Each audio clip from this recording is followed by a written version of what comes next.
बिस्मिल्लाहिर्रहमानिर्रहीम। अस्सलाम वालेकुम, welcome back to my YouTube channel. आज हम लोग अपनी book introduction to statistical theory part 2 Sher Mohammad Chaudhary की बुक से चैप्टर नंबर 15 को स्टार्ट करेंगे। चैप्टर नंबर 15 स्टार्ट करने से पहले अगर आपने मेरे चैनल को सब्सक्राइब नहीं किया हुआ तो मेरे चैनल को सब्सक्राइब कर दें और साथ में बने बेल आइकन को भी प्रेस कर दें ताकि आपको मेरे आने वाली वीडियोज़ की नोटिफिकेशन सबसे पहले मिलती रहे। आज की वीडियो को स्टार्ट करते हैं।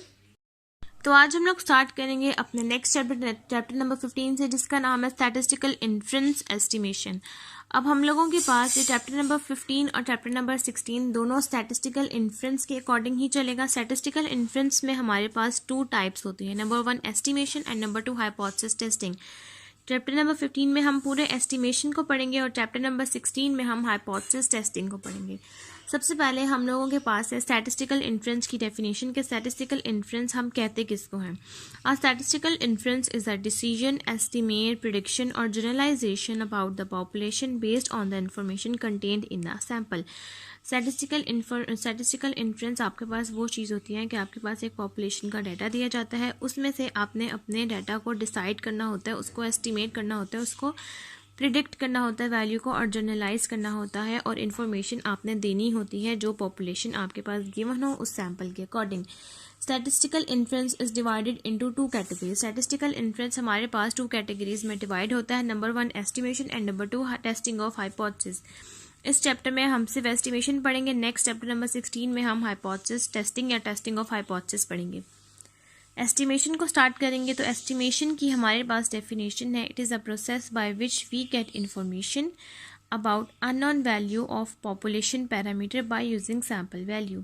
ये आपके पास वो प्रोसेस है जिसमें आप इंफॉर्मेशन कलेक्ट करते हैं एक अननोन वेरिएबल की, जो आपको पता नहीं होता उस वेरिएबल की, जो कि पॉपुलेशन पैरामीटर से हम लोग लेते हैं और उसको हम यूज़ करते हैं सैम्पल वैल्यूज़ के according.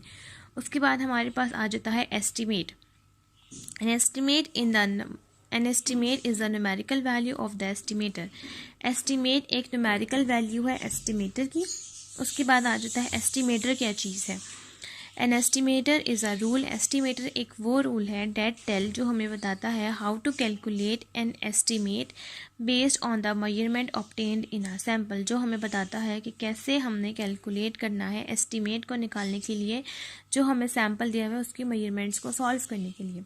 There are 2 types of estimates are हमारे पास estimates की 2 types है, number 1 point estimate and number 2 interval estimate। Point estimate सबसे पहले हम लोग डिस्कस करेंगे और इंटरवल एस्टिमेट हम उसके बाद डिस्कस करेंगे। पॉइंट एस्टिमेट में हमारे पास पॉइंट्स के अकॉर्डिंग एस्टिमेशन आती है, यानी कि हम उसको सिंगल सैम्पल स्टैटिस्टिक्स के अकॉर्डिंग यूज़ करते हैं, जबकि इंटरवल एस्टिमेट्स में हमारे पास यहाँ पर इंटरवल आ जाएंगे।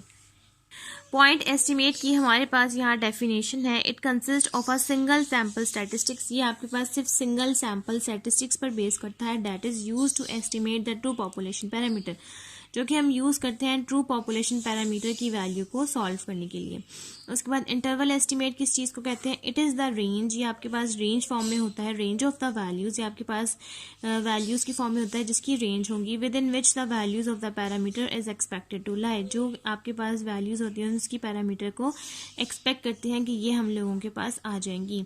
यहाँ तक हम लोगों के पास जो इन टॉपिक्स थी उनकी डेफिनेशंस कंप्लीट हो गई। अब हम इस टॉपिक से रिलेटेड एग्जाम्पल नंबर 15.1 स्टार्ट करते हैं। एग्जाम्पल नंबर 15.1 की हमारे पास स्टेटमेंट है, a random sample of small n is equal to 6 has the element 6, 10, 13, 14, 18 and 20। आपके पास रैंडम सैम्पल स्मॉल n की वैल्यू 6 है, जिसकी वैल्यूज गिवन है 6, 10, 13, 14, 18 and 20। Compute a point estimate of part 1 population mean, second part है the population standard deviation and third में है standard error of the mean. सबसे पहले आपने फर्स्ट पार्ट में पॉइंट एस्टिमेट को यूज़ करते हुए पॉपुलेशन मीन निकालना है, सेकंड पे population standard deviation and third पे standard error of the mean. अब हम लोग एग्जांपल नंबर 15.1 को स्टार्ट करते हैं। सबसे पहले हमने इस क्वेश्चन में सॉल्व करना है पॉपुलेशन मीन। पॉपुलेशन मीन हमने सबसे पहले सॉल्व करना है, हम अपना यहाँ पर फार्मूला अप्लाई करेंगे जो कि आ जाएगा x bar is equals to summation x by small n। Summation x का मतलब है हम लोगों के पास जितनी भी वैल्यूज़ गिवन है उन सारी वैल्यूज़ को हम करेंगे ऐड। 6, 10, 13, 14, 18 एंड 20 ये सारी वैल्यूज़ को हम करेंगे ऐड डिवाइडेड बाय n जो कि है 6। तो हमारे पास x बार यहाँ पर आ जाएगा 81/6, यानी कि x बार की वैल्यू हमारे पास आ जाएगी हमारे पास यहाँ एक्स बार का आंसर आ जाएगा 13.5।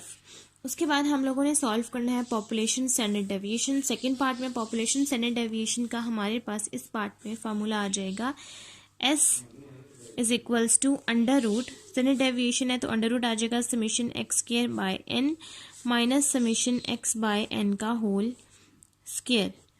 उसके बाद अब हम लोगों ने यहाँ पर 1 बाय 1 वैल्यूज पुट करनी है। एस स्क्वायर आ जाएगा हमारे पास और यहाँ पर आ जाएगा under root summation x square की वैल्यूज आ जाएंगी जितनी भी वैल्यूज आपके पास क्वेश्चन में गिवन है 6 square 10 square plus so on to 20 square, उन सारी वैल्यूज का square divided by 6 minus summation x by n का होल स्क्वायर दैट इज 13.5 का स्क्वायर। अब हम यहाँ पर एस स्क्वायर की जितनी भी वैल्यूज़ हैं उन सारी वैल्यूज़ का स्क्वायर कर लेते हैं जो कि आ जाएगा 1225 डिवाइडेड बाय 6 और आगे हम 13.5 का स्क्वायर कर लेते हैं। जो आंसर आएगा हम लोग इसको सॉल्व करेंगे। एस स्क्वायर का हमारे पास आंसर आ जाएगा 182.25 13.5 का हम स्क्वायर का आंसर आया है। 1225 को 6 से डिवाइड करेंगे आंसर आ जाएगा 204.166।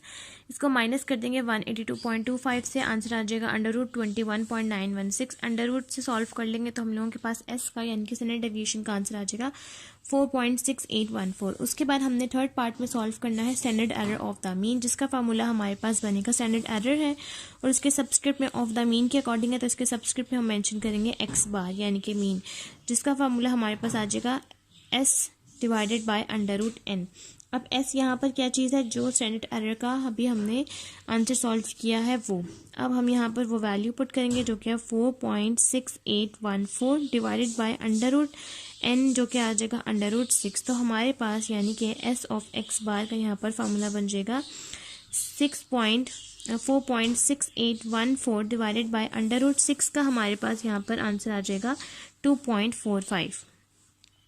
4.6814 को जब हम 2.45 पे डिवाइड करेंगे तो हमारे पास यहाँ पर standard error of the mean का आंसर आ जाएगा 1.91।